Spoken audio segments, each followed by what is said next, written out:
Və bütün haram olan şeylərə bax, nəyə görə donuz haramdır? Allah da donuzu haram eləyib. Haramlarda birinci məqsəd inananla inanmayan ortaya çıxsın deyədir. İkinci məqsəd isə haramları etməkdə zərər onu edənədir. Allah istəmir qulu əziyyət çəksin, zərər çəksin, xəstələnsin. Donuz, əziz qardaşlarım, tibcə sübut olunur ki, tərlənməyən yeganə heyvandır. Tərləmir. Və bütün insanlarda və heyvanlarda nə varsa, əksər xəstəliklərini Allah Teala tər vasitəsilə gedərir. İnsan adətən xəstələndikdə, yemək yedikdə və yeməkdə zəhərin nisbəti çox olduqda və bədənin o yeməkdən götürə bilmədiyi faydalar çox olduqda, o yeməkdən sızan insanın xəstələnməsinə səbəb olan şeylər dəri ilə ət arasında toplanır. Siz fikir verirsiniz, insan soyuqlayanda adətən ev tibbində nə edirlər? Çay içizdirirlər ki, tərləsin. Ən birinci hadisə budur. Ayağını qızğın suya qoyurlar və üstünü örtürlər, qalın paltar geydirlər, tərləsin. Hətta canından çıxsın deyə. Bir çox xəstəliklər, əziz qardaşlarım, istər heyvanlarda, istərsən insanlarda olsun. Tər vasitəsilə Allah onu çıxardır insanın canından. Və bədəndə olan zərər verici mikroblar tər vasitəsilə axıb gedir. Tər vasitəsilə çıxıb gedir. Ona görə heyvan tibbində belə bir şey var ki, heyvan bəzi xəstəliklərə düşər olanda heyvanı qaçızdırırlar. İğnə vurmurlar, dərman içizdirmirlər, heyvanı ancaq qaçızdırırlar. Ta tərin içine batıb çıxana kimi. Heyvandan bəzi xəstəlikləri bununla Allahın izinə dəf eləyirlər. Donuz dərləmir. Ona görə yediyi bütün zərərlərin hamısı dəri ilə ətinin arasında qalır. Ona görə bu söhbətdə əsas məqsədim odur ki, bəzi hikmətləri bilək. Əksər yerdə donuzu kəsəndə soymurlar dərisini. Deyirlər, dərisini sonunda ətinin dadı itir. Lezva ilə qırxırlar üzünü dərisinin. Və sonra onu dərli dadı parçalayıb yeyirlər. Və tibdə belə bir şeydə sübut olunub ki, insanın adətən yediyi, içdiyi şey ağlına təsiri var. Allahın izni ilə. Yediyi, içdiyi şeyin adətən nəyə təsiri var? Ağla təsiri var. Siz fikir verirsiniz, bəzi həkimlər niyə deyir ki, filan bitkiləri yeyin, filan bitkiləri için, filan meyvələrdən yeyin, filan vitamin var, filan faydalar var. Nəyə görə? Bədən istifadə edir, bədən ondan dəyişir, bədən onunla təsirlənir və dəyişir və faydalanır. Nəyə görə deyirlər ki, filan xəstəlik olanda filan şey yeməginə? Ona görə bilirlər ki, belə xəstəlik olana bu cür şey qidalanmaq zərər verir. Aydın qardaşlar, ona görə bu baxımdan deyirlər ki, insan yediyindən təsirləndiyinə görə donuz ətini yeyən insanın adətən o insanda donuz xarakter olur. Nə demək donuz xarakter olur? Donuz kimi xasiyyətdə olur o adam. Donuzda ən böyük xasiyyət nədir? Donuz nə ilə seçilir? Donuzda qıryat yoxdur, deyyusdur donuz. Siz baxın toyuqların içinə, toyuq fermasına gedin, baxın. Bir dənə xoruz qoyun, 1000 dənə toyuqun içinə. İkinci xoruzu gətirin, bıraxın, akibətə baxacaqsınız. Xoruz götürmür bunu. Götürmür. Xoruz o toyuqları öz zövcəsi sayır, öz mülkü sayır. Deyir, sənin haqqın yoxdur. Gələnlə bir o birisini qovmağa çalışır. Bəzi insanların qıryatı, bəzi insanların kişiliyi xoruzca yoxdur, möhtərəm qardaşlar. Xoruzca yoxdur. Zövcəsinin öz əli ilə zina yaparır.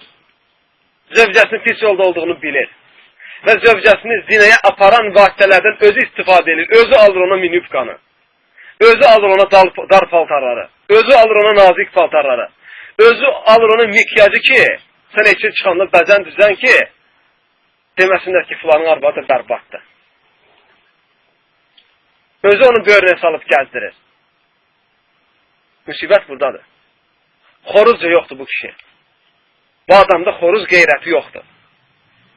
Siz inəklərə baxmışsınızmı? Adətən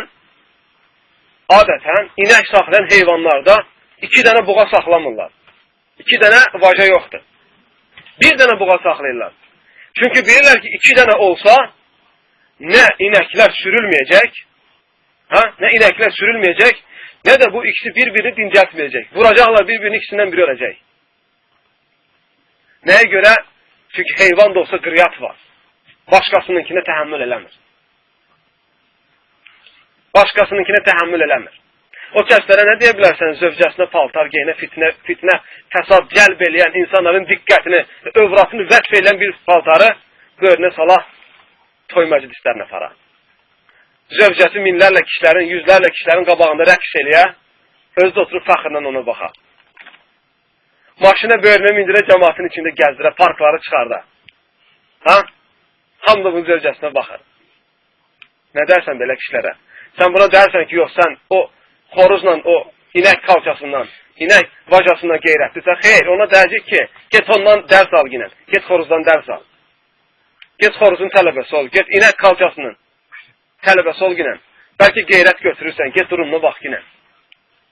Donuzda, əziz qardaşlarım, bütün insanlarda, hətta ilanlarda belə, hətta quşlarda belə, siz fikir vermişsinizmi?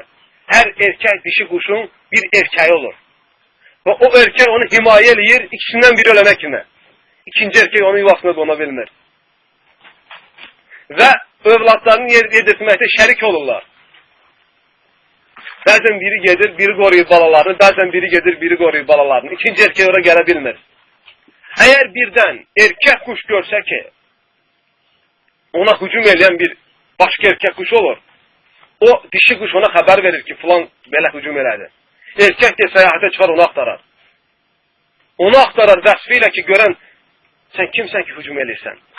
Erkək kuşlarda adətən bu qanunun aralarında olduğunu bilərəkdir, başqasının, adətən, subhanallah, bu fənni oxuyanda, bu şeylə ilgili axtarış eləyəndə mən test eləmək üçün göyərçinlərə baxdım. Göyərçinlər yoxdurmu? Deyir ki, göyərçin nə eləyər? Dişi göyərçinin erkəyi varmı, yoxdurmu bunu bilmək üçün birinci der yanına gedib patxod eləyir. Ətrafına gedir və müəyyən hərəkətlər eləyir ki, yəni mən də subayam, mənimlə tanış olmaq istəyən varmı? Yəni evlənmək istəyən varmı? İradətən dişi quş elə hərəkət eləyir ki, bildirir ki, bunun erkəyi var. Dərhal onun yanından uzaqlaşır. Əgər baxsa ki, utanır yanındakı biri, müəyyən hərəkətlər eləmir, bilir ki, bu da subaydır. Başlayır ona nə eləməyə? Yanında zadına fırlanmağa ki, bəlkə tanış ola bilir. Vallahi, billahi, tallahi bu hadisəni biləndən sonra gedib özüm şəxsən göyərçinlərə baxmışam. Həmin şeylərə şahid olmuşam. Namussuz kişilər, qeyrətsiz kişilər, gərək göyərçinlər baxmaq üçün səyahətə çıxılardan dərs alsınlar. Donuz yeganə heyvandır ki, əziz qardaşlarım. Bir dişi donuzu, 10 erkək donuz sürsə də, heç birini incitmir. Hamısı razılıq verir. Heç mi olmaz? Və qeyrət, donuzda qeyrət yoxdur. Namus yoxdur. Şərəf yoxdur. Üstəlik də iğrənc bir heyvandır. Ona görə Allah qadağan edir. Ona görə adətən o əti yeməyə düşər olan insana da bu xarakter baş verir. Qeyrət və deyyusluq.